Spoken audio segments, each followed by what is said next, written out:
Hi all, welcome to lovable psycho. എൻ്റെ പേര് റിഷ്. ഇന്ന് നമ്മൾ ഡിസ്കസ് ചെയ്യാൻ പോകുന്ന ടോപ്പിക്കിന് മുന്നേ എൻ്റെ സൂപ്പർ ഫ്രണ്ട്ലി ഡിസ്ക്ലെയിമർ പറയാം. എൻ്റെ ഡിസ്ക്ലെയിമർ ഇച്ചിരി ലെങ്തിയാണ്, so feel free to skip it and jump to the main topic if you want to. എൻ്റെ വീഡിയോസ് എല്ലാം ഷോർട്ട് ഫ്രാഗ്മെൻറ്റ്സ് ആണ്, because I strongly believe it's better to cement one idea at a time than talk about too many things. ഞാനൊരു professional യൂട്യൂബറോ ഇൻഫ്ലുവൻസറോ ഒന്നുമല്ല, അല്ല monetisation, like, സബ്സ്ക്രിപ്ഷന് വേണ്ടി അല്ല ഈ videos ചെയ്യുന്നത്. എൻ്റെ ജോബ് സെർച്ച് എക്സ്പീരിയൻസും ഇൻസൈറ്റ്സും ലേണിങ്സും ഒക്കെ ആർക്കെങ്കിലും ഹെൽപ്ഫുൾ ആകും എന്നുള്ള കോൺഫിഡൻസിലാണ് ഇനീഷ്യേറ്റീവ്. എല്ലാവരുടെയും ജോബ് സെർച്ച് ജേർണീസ് ഡിഫറെൻ്റ് ആണെന്ന് എനിക്കറിയാം. So take what helps you and ignore what doesn't and always follow what suits your path.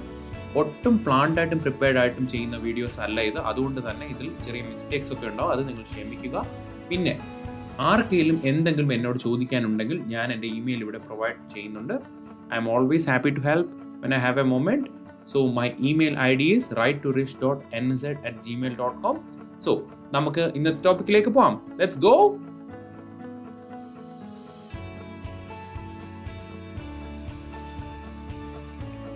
ഇന്ന് നമ്മൾ ഡിസ്കസ് ചെയ്യാൻ പോകുന്ന ടോപ്പിക്കാണ് എന്തുകൊണ്ട് നമ്മൾ റിജക്റ്റഡ് ആകുന്നു. എല്ലാവർക്കും ഇത് ഭയങ്കര കൺഫ്യൂസിങ് ആണ്. നമുക്ക് അത്യാവശ്യം ക്വാളിഫിക്കേഷൻസ് ഉണ്ട്, നമുക്ക് എക്സ്പീരിയൻസ് ഉണ്ട്, നമ്മൾ കണ്ട റോളിന് നമ്മൾ അപ്ലൈ ചെയ്തപ്പോഴത്തേനും നമുക്ക് നല്ലപോലെ ഫിറ്റ് ചെയ്യുന്നുമുണ്ട്. ലൈക്ക് ആ റോളിൽ അവർ പറഞ്ഞിരിക്കുന്ന കാര്യങ്ങളെല്ലാം നമുക്കുണ്ട്, നമ്മുടെ CV ഗുഡാണ്, എന്നിട്ട് നമ്മൾ റിജക്റ്റഡ് ആയി. നമ്മളിങ്ങനെ ആലോചിക്കും എന്തുകൊണ്ടായിരിക്കും നമ്മൾ റിജക്റ്റഡ് ആവുന്നത്.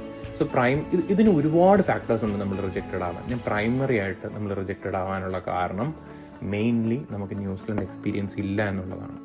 അപ്പം നിങ്ങൾ ചോദിക്കും, ലൈക്ക് ആരെങ്കിലും ജോലി തന്നാലേ എക്സ്പീരിയൻസ് കിട്ടത്തുള്ളൂ, എന്നാലേ നമുക്ക് അടുത്ത ഒരു ജോലിക്ക് അപ്ലൈ ചെയ്യുമ്പോൾ നമുക്ക് കിട്ടത്തുള്ളൂ. അതാണ് ട്രൂ. ഫസ്റ്റ് ജോലി എന്ന് പറയുന്നത്, ഈ പ്രത്യേകിച്ച് മൈഗ്രൻ്റ് ആയിട്ട് നമ്മൾ പുറത്ത് പോകുമ്പോൾ ഫസ്റ്റ് ജോലി കിട്ടാൻ ഭയങ്കര പാടാണെന്ന് പറയുന്നത് ഇതുകൊണ്ടാണ്. ബിക്കോസ് മോസ്റ്റ് പീപ്പിൾ നമ്മുടെ CV കാണുമ്പോഴത്തേനും അവർ ചിന്തിക്കും, ഇവൻ ഇവിടെ എക്സ്പീരിയൻസ് ഒന്നുമില്ല, he looks abroad, his experiences in India, his experiences in Malaysia, he hasn't worked in A similar environment like this. അതാണ് പ്രൈമറി ഒരു റീസൺ. പിന്നെ രണ്ടാമത്തെ കാര്യം ഞാൻ പറയാം, ഇതൊരു മൾട്ടി കൾച്ചറൽ കൺട്രിയാണ്, ആർക്കും ഒരു സംശയമില്ലല്ലോ. അപ്പം ശരിക്കും പറഞ്ഞു കഴിഞ്ഞാൽ എല്ലാ ഓർഗനൈസേഷൻസിലും ഒരു ടീമിൽ തന്നെ പല ടൈപ്പ് ആൾക്കാരുണ്ടാവും. ഫോർ എക്സാമ്പിൾ ഇപ്പോൾ എൻ്റെ ടീമിലാണെങ്കിൽ തന്നെ 2 കിവിയുണ്ട്, ഒരു റൊമേനിയനുണ്ട്, ഒരു മെക്സിക്കനുണ്ട്, ഒരു അമേരിക്കനുണ്ട്, പിന്നെ ഒരു മാവോറിയുണ്ട്. സോ എന്തോരം ഡൈവേഴ്സാണ് ഇവരുടെ കൾച്ചർ എന്ന് നമ്മൾ വർക്ക് ചെയ്യുന്ന ആൾക്കാരെന്ന് നോക്ക്. അപ്പോൾ ചിലപ്പോൾ നമ്മുടെ CV എടുത്തത് വേറൊരു രാജ്യക്കാരനായിരിക്കാം, ചിലപ്പോൾ അവന് പരിചയമുള്ള ആരെങ്കിലും ആയിരിക്കും അവന് എടുക്കാൻ താല്പര്യം. സോ റിജക്ഷൻസ് സംഭവിക്കുന്നത് ഒരു പരിധിവരെ കുറച്ച് റേസിസം കൊണ്ടാണ്. പിന്നെ ഒന്ന് സംഭവിക്കുന്നത് നമുക്ക് ന്യൂസിലൻഡ് എക്സ്പീരിയൻസ് ഇല്ലാത്തത് കൊണ്ടാണ്. ഇത് രണ്ടുമാണ് ആക്ച്വലി പ്രധാനമായിട്ടുള്ള നമുക്ക് റിജക്ഷൻസ് കിട്ടാനുള്ള ഫസ്റ്റ് കാരണം. എന്നാൽ ഫോർ എക്സാമ്പിൾ ഇപ്പം ഞാൻ സിമ്പിളായിട്ട് പറഞ്ഞു കഴിഞ്ഞാൽ IT ജോബ്സിനൊക്കെ നമുക്ക് റിജക്ഷൻസ് ആദ്യം ഒരുപാട് വന്നുകൊണ്ടിരിക്കും. നമുക്ക് തന്നെ മനസ്സിലാവില്ല നമ്മൾ എന്തിനാണ് റിജക്ട് ചെയ്യുന്നത്, ബിക്കോസ് നമുക്ക് സ്കിൽസൊക്കെ എക്സാക്ട്ലി മാച്ചിങ് ആയിരിക്കും.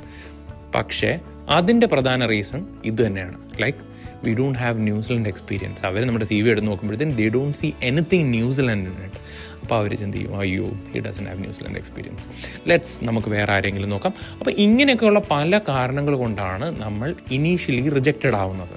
So just understand this. Rejection എന്ന് പറയുന്നത് it only happens during your first job search. ആദ്യം ജോലി കിട്ടുമ്പോഴേ ഉള്ളൂ. എനിക്ക് ഓർമ്മയുണ്ട്, ആദ്യം ജോലി കിട്ടിയതിന് ശേഷം കുറേ നാൾ കഴിഞ്ഞിട്ടാണ് ഞാൻ രണ്ടാമത്തെ ജോലിക്ക് അപ്ലൈ ചെയ്യുന്നത്. രണ്ടാമത്തെ ജോലിക്ക് അപ്ലൈ ചെയ്തപ്പം എനിക്ക് തോന്നുന്നു 1.5 മാസത്തിൻ്റെ ഇടയ്ക്ക് ഞാൻ 5 or 6 ജോലിക്ക് അപ്ലൈ ചെയ്തു. എനിക്ക് 5 ഓഫർ കിട്ടി. മിക്കവാറുള്ള ജോലികൾക്കെല്ലാം എനിക്ക് കോൾസും കിട്ടി. അതെന്ന് വെച്ച് കഴിഞ്ഞാൽ ഞാൻ പറയാൻ ഉദ്ദേശിച്ചതെന്ന് വെച്ച് കഴിഞ്ഞാൽ ആ ഫസ്റ്റ് എക്സ്പീരിയൻസ് നമുക്ക് എവിടുന്നെങ്കിലും ഒന്ന് കിട്ടിക്കഴിഞ്ഞാൽ പിന്നെ നമ്മൾ മുന്നോട്ട് പോകുമ്പോഴത്തേനും നമുക്ക് ഇത്രയും ഹാർഡായിരിക്കില്ല. So the first one is going to be hard. അത് നമ്മൾ അക്സെപ്റ്റ് ചെയ്യുക. ആദ്യമായിട്ട് ഞാൻ ജോലി ട്രൈ ചെയ്യുമ്പോഴത്തേന് it will be a little hard. അത് നമ്മൾ അക്സെപ്റ്റ് ചെയ്ത് കഴിഞ്ഞാൽ തന്നെ നമ്മുടെ കാര്യങ്ങൾ എളുപ്പവും. ബിക്കോസ് നമ്മൾ ഓൾറെഡി ആൻറ്റിസിപ്പേറ്റ് ചെയ്യുന്നുണ്ട്, ഞാൻ ന്യൂ ആണ്, എനിക്ക് ഇവിടെ എക്സ്പീരിയൻസ് ഒന്നുമില്ല, ചിലപ്പോൾ ഞാൻ ആദ്യം റിജക്റ്റഡ് ആവും, ഞങ്ങൾ നല്ലപോലെ ട്രൈ ചെയ്യണം. അത് അക്സെപ്റ്റ് ചെയ്യുന്നതല്ലേ കുറച്ചുകൂടെ എളുപ്പം.